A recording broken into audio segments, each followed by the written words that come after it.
మీ దృష్టిలో బహుజనులు అంటే ఎవరు? అన్ని రకాలుగా అణచివేయబడుతూ అంటరానితనానికి గురవుతూ అభివృద్ధి చెందాల్సిన వీళ్ళు ఫోర్స్ఫుల్గా అభివృద్ధి చెందకుండా అంటే స్టేటస్కో పరిస్థితిని ఏర్పాటు గురి కాబోతున్న ప్రజల్నే బహుజనులు అంటాం. ఈ అంటరానితనం అనేది ఈ రోజుకి కూడా ఉందని నేను అన్నా. మీరు దానికి ఏమంటారు? ఇప్పుడు దానికి సాక్ష్యమే ఖర్గే గారు కదా. ఇంకా అంతకంటే పెద్ద సాక్ష్యం ఏం చూపించగలుగుతాము?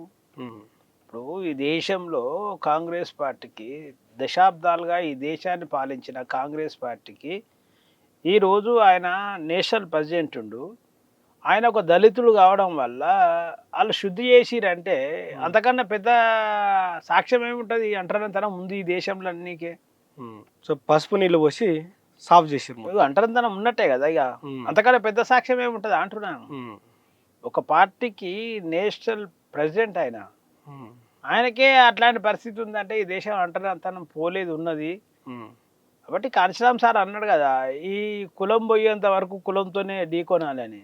కాబట్టి అణగారిన వర్గాలు అంతా కూడా ఈ కులాన్ని నిర్మూలించేంత వరకు కులంతోనే పోరాటం చేయాల్సిన అవసరం ఉంది. అంటే రాజకీయ పోరాటమే చేయాలి, తప్పదు, అది వేరే మార్గం లేదు ఇక.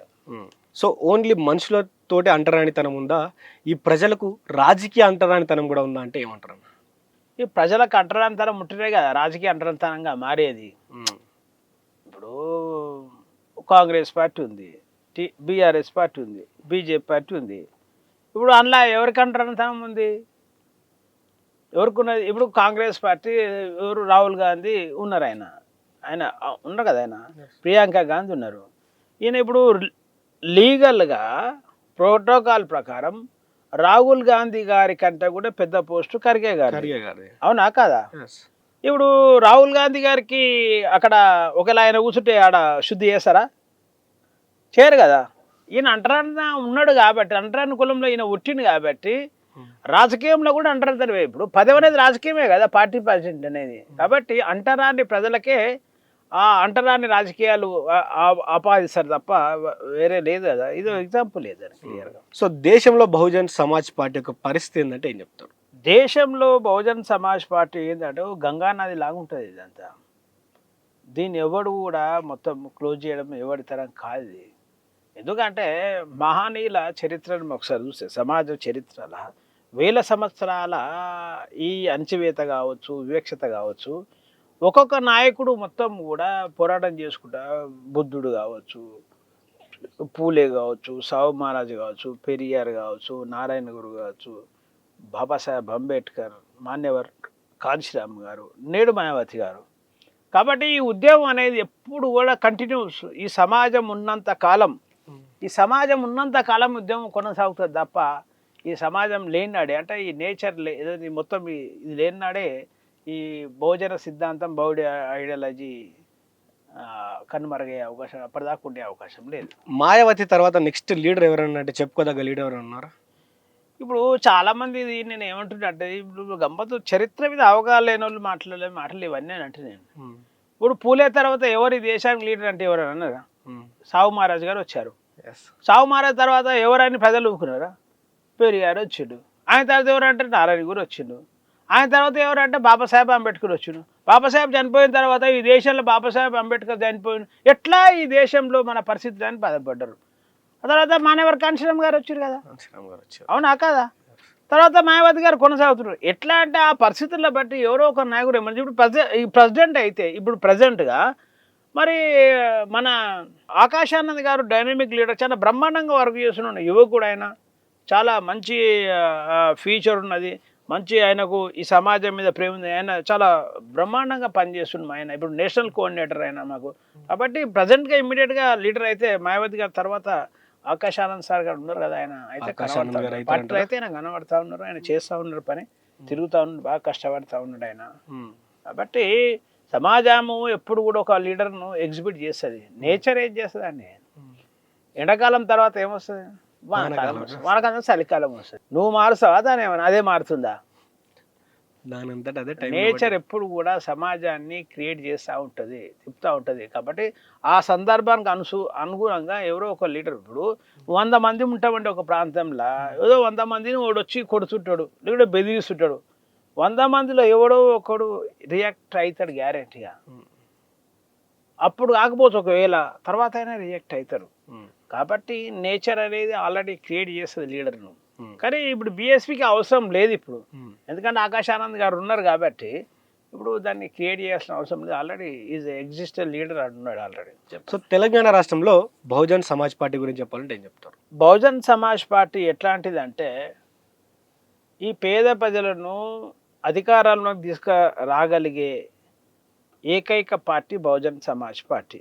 అంటే ఎట్లా అంటే కాంగ్రెస్ పార్టీ ఉన్నది. ఇప్పుడు కాంగ్రెస్ పార్టీలో ఎస్సీలు ఉన్న వాళ్ళకి అన్యాయమే జరుగుతుంది కదా.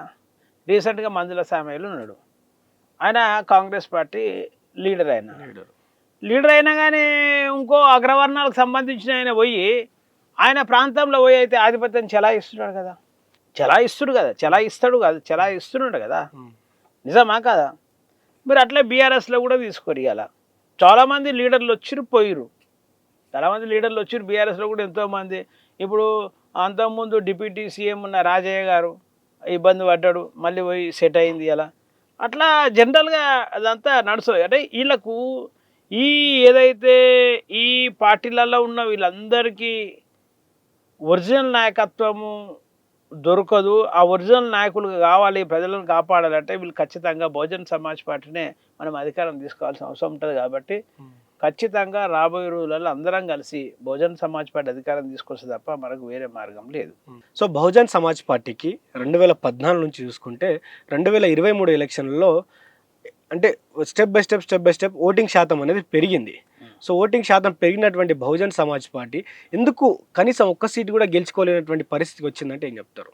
బహుజన్ సమాజ్ పార్టీని మనం గమనించినట్టయితే సొంతంగా అయితే పార్టీలో గెలిచింది మొదట అంటే ఉమ్మడి ఆంధ్రప్రదేశ్లో ఉన్నప్పుడు లక్కరాజావు గారు గెలిచారు. తర్వాత ఆదిలాబాద్లో గెలిచారు ఇద్దరు. తర్వాత వాళ్ళిద్దరు అయితే వేరే పార్టీకి వెళ్ళి వచ్చిరు, వాళ్ళు వెళ్ళిపోయారు. వాస్తవానికి అప్పటి నుంచి ఇప్పటి వరకు అయితే సిద్ధాంతం మీద గెలిచిన లీడర్ అయితే లేడు ఇలా. కాకపోతే 100% గెలవగలిగే సిద్ధాంతం ఇది రాబోయే రోజుల్లో ఖచ్చితంగా గెలుస్తారంటే దానికి సంకేతం ఏం చెప్తున్నామంటే మేము ఇప్పటి వరకు బహుజన్ సమాజ్ పార్టీ గ్రామీణ ప్రాంతంలో నిర్మాణం చేయడానికి పకడ్బందీ వ్యూహంగా ఇప్పుడు పని ప్రారంభించింది.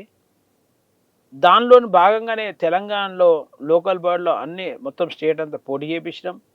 పోటీ చేపిస్తే 123 మంది వార్డు మెంబర్లు గెలిచారు, 9 మంది ఉప సర్పంచ్ గెలిచారు, 4 సర్పంచ్ గెలిచారు. వాళ్ళందరినీ హైదరాబాద్కి పిలిచి సన్మానం చేసినాం.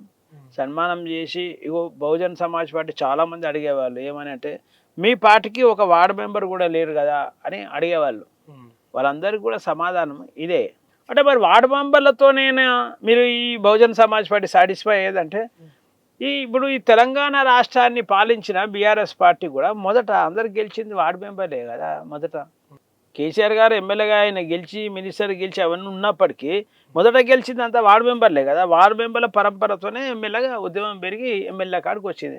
కాబట్టి దాని తరహాలోనే తెలంగాణ ఉద్యమం ఎట్లయితే ఆంధ్ర ప్రాంతానికి వ్యతిరేకంగా ఆంధ్ర ప్రజలు మనం దోసుకున్న దానికి వ్యతిరేకంగా ఎట్లయితే తెలంగాణ ఉద్యమం వచ్చిందో ఈ అగ్రవర్ణాలు ఈ బలహీన వర్గాలను అదేదైతే దోచే ప్రక్రియ కానీ మోసం చేసే ప్రక్రియ కానీ అంచివేసే ప్రక్రియ అవుతుందో దానికి వ్యతిరేకంగా కూడా ఖచ్చితంగా తెలంగాణలో బహుజనవాదం కూడా వచ్చి ఆ కోణంలో వార్డు మెంబర్లే రేపు ఎమ్మెల్యే స్థాయికి ఎదిగే కార్యక్రమాన్ని మనం ఖచ్చితంగా బహుజన్ సమాజ్ పార్టీ టేకప్ చేస్తుంది.